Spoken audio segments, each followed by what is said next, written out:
উলুবেড়িয়া লোকসভা কেন্দ্রে বিজেপির হয়ে সন্দেশখালী থেকে প্রচারে এসেছিলেন বেশ কয়েকজন মহিলা। সোমবার রাতে উলুবেড়িয়া থানার যদুরবেড়িয়া এলাকায় একটি হলে তাদের রাখার ব্যবস্থা করা হয়।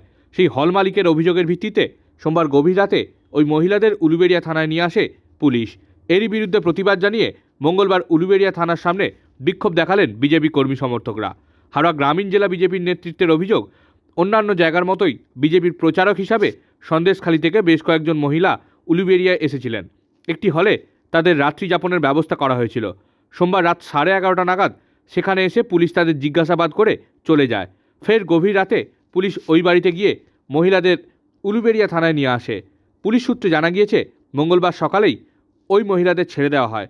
এই ঘটনার বিরুদ্ধে প্রতিবাদ জানিয়ে উলুবেড়িয়া থানার সামনে বিক্ষোভ দেখায় বিজেপি কর্মী সমর্থকরা। থানার সামনে পুলিশ কর্মীদের সঙ্গে কার্যত ধস্তাধস্তিতে জড়িয়ে পড়েন গেরুয়া শিবিরের কর্মী সমর্থকরা। এদিন উলুবেড়িয়া থানার সামনে উপস্থিত ছিলেন রাজ্য বিজেপির মহিলা মোর্চার সভাপতি ফাল্গুনী পাত্র। নিয়ে এসেছিল তো এইখানে। হ্যাঁ, কি জিজ্ঞাসা করছিল? কি বললো? কি জিজ্ঞাসা করছিল? আমাদের সন্দেশ থেকে এখানে এসেছেন কেন? প্রচারে তাদের প্রচারে এই আমাদের বিজেপির কি বললো? কি বললো? পুলিশ কি বললো? পুলিশ বলছেন কি বললো? পুলিশ কি বললো আপনাদের? পুলিশ তো কাল রাত্রে নিয়ে এসেছেন। কি বলছেন বলছেন জিজ্ঞাসাবাদ করলো? কি বললো? আপনাদের কি হ্যারাসমেন্ট করা হলো মনে হচ্ছে? তাই তো মনে হলো। কি নাম? আমাদের দিদিরা সারা পশ্চিম বাংলায় জুড়ে প্রচার করছেন। তাদেরকে রাত্রিবেলা 2টার সময় তাদেরকে ঘুম থেকে তুলে থানায় নিয়ে এসে বন্ধ করেছেন। আমি জানতে চাই এই থানার বড় বাবুর কাছ থেকে যে আপনারা কোন আইনে এই প্রতারিত মহিলারা যাদেরকে শাহজাহান শেখ প্রতারিত করেছে তার টিম সন্দেশখালীতে, আপনারা কোন আইনে তাদেরকে রাত্রিবেলা তুলে নিয়ে এসেছেন? 10 জন ছিল। 11 জন। এখন তারা কোথায় আছে আমরা জানি না।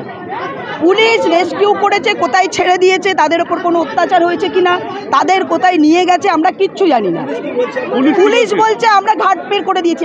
উনারা যখন কথা হয়েছে, উনারা যখন রেস্কিউ করেছেন, তাহলে আমরা আসা পর্যন্ত কেন তারা এখানে রেখে দিলেন না?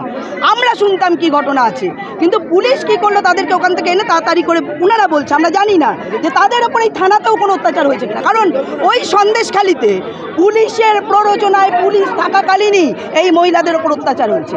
আজও এদের ওপর এই পুলিশরা অত্যাচার করেছে কিনা আমরা জানি না। আমরা কোর্টের দ্বারস্থ হব। আমরা জানতে চাই এই মহিলারা কোথায় আছে, সুরক্ষিত আছে কিনা। শাসনের কালে, এই তৃণমূলের শাসনে যে কোনো ঘটনা ঘটতে পারে এবং সেটাকে মিথ্যা বলে চালাবে মাননীয়া। সেই জন্য এখানে কোনো ঘটনা ঘটা কোনো অসম্ভব নয়। আমরা এখন কোর্টের দ্বারস্থ হব, কারণ এই পুলিশের বিরুদ্ধে কোনো কাজ করতে গেলে কোর্ট ছাড়া আর কিছু করার নেই।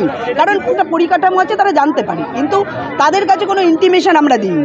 কারণ সব জায়গায় আমরা এইভাবে প্রচারে তারা যাচ্ছে তাদের ইচ্ছাতে, এখানেও এসছে। তো স্বভাবতই তিনি কেন এইভাবে তুলে নিয়ে এলেন? কারণ